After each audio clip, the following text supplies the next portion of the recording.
Bonjour, je suis Virginie Hubert, je suis coach et je m'intéresse plus particulièrement à la qualité de vie. Et dans cette vidéo, je vais vous parler de comment vous pouvez repérer la manipulation et développer votre libre arbitre. Parce qu'avec la période de crise dans laquelle nous nous trouvons, il me semble que c'est une information qui peut intéresser beaucoup de gens. Donc, en ce moment, nous voyons de nombreuses personnes alarmistes qui mettent devant nos yeux des menaces en tout genre, des menaces du style « si tu n'agis pas comme ceci, il va t'arriver cela ». Et ils crient très fort pour s'assurer de nous impressionner. Leurs propos génèrent très souvent de la peur ou de la culpabilité. Alors, je vais vous inviter à vous poser quelques questions. La première, c'est: est-elle vraiment sûre d'elle, cette personne qui vous parle? Si elle a besoin d'élever la voix, se sentirait-elle en infériorité? C'est la première question. Parce que quand nous sommes avec nos amis, nous n'avons pas besoin d'élever la voix, ni de vouloir leur faire enfoncer de force les idées dans la tête. Et la deuxième question: voudrait-elle par hasard vous faire adhérer à quelque chose pour lequel elle est mal à l'aise? Ouais. Ce sont des bonnes questions à se poser et peut-être même que vous pourriez leur poser ces questions-là. La deuxième réflexion que je voudrais vous partager, c'est lorsque vous avez une conversation avec quelqu'un et qu'à l'issue de cette conversation, vous vous sentez inconfortable, mal à l'aise, avec un moral peu agréable, ou encore que vous vous sentez en vide d'énergie totale, avec l'esprit perturbé, en vous posant de multiples questions sur ce que vous venez d'entendre, c'est que la personne a utilisé un jeu de pouvoir vis-à-vis de vous et qu'elle vous a manipulé. Alors, si vous le pouvez, je vous invite à vous rapprocher d'elle et à lui poser une question précise qui va venir démonter toute la salade qu'elle a cherché à vous raconter. Par exemple, une de mes relations, que j'appellerai Paul et Virginie, c'est normal, insiste très lourdement pour que je consomme sa soupe. Il me prend la tête depuis un moment et le ton commence à monter, car visiblement, selon lui, je suis totalement inconsciente de ne pas consommer sa soupe. Or, je vais vous avouer, j'ai horreur de la soupe. Je n'aime pas du tout la soupe et je n'ai aucune envie d'en consommer.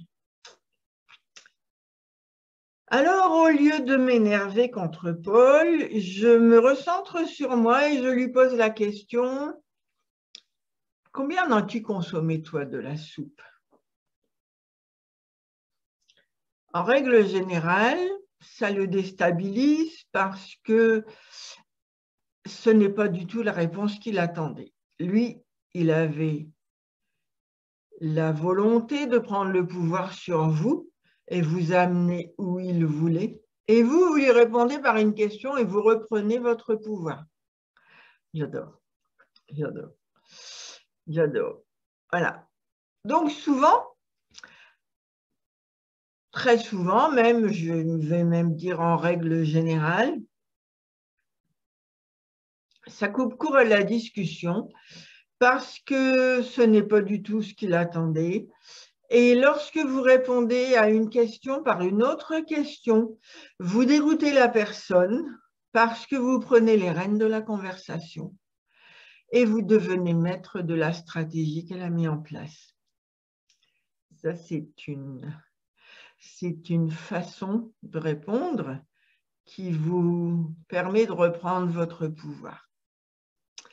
Voilà. Et si jamais la conversation continue, parce qu'il y en a, il leur faut beaucoup de temps pour réussir à passer à autre chose, on va dire, ou à lâcher leur objectif. Ça, c'est possible aussi. Vous pouvez leur poser la question, vu l'énergie que tu mets à la promotion de ta soupe, si je reprends l'exemple de Paul, tu dois gagner beaucoup d'argent à chaque vente. Je vois bien ton intérêt, mais cela ne m'empêche pas que je n'aime pas du tout la soupe. Donc, pour moi, le sujet est clos. Et comme ça, vous arrêtez la conversation. Celle-ci va repartir sur un autre sujet pour lequel, voilà, vous serez beaucoup plus à l'aise. Alors, c'est quelque chose que nous n'avons pas l'habitude de faire. C'est quelque chose, voilà, c'est une façon de procéder qui vous permet de rester constamment maître de la situation. Et en procédant ainsi, vous restez maître de vos choix. Vous n'êtes pas entré dans la manipulation que l'autre personne a amenée et vous avez gagné du temps en retrouvant votre clarté d'esprit. Vous avez pu aussi, ça c'est possible, sentir qu'il a amené ce sujet de conversation pour vous obliger à abonder dans son sens. Mais vous êtes plus malin que ça, je le sais. Donc, en fait, dans mes relations avec les autres, mon besoin est d'avoir des relations saines, exemptes de jeux de pouvoir. Et la personne qui agit comme ça vis-à-vis de moi ne peut absolument pas faire partie de mon cercle relationnel. Donc, maintenant, quand cette personne me recontactera, je ne lui consacrerai plus de temps du tout et j'abrégerai la conversation dès le départ. Comme ça, elle restera à la porte. Et ainsi, vous reprenez le pouvoir sur vous. Et vous n'avez pas besoin d'avoir une force intérieure conséquente pour agir comme ça. Il faut juste que vous soyez, vous, au clair avec l'objectif que vous avez, qui est de garder votre liberté de choix quant au breuvage que vous consommerez. OK? Voilà, écoutez, j'espère que cette information vous a apporté un éclairage et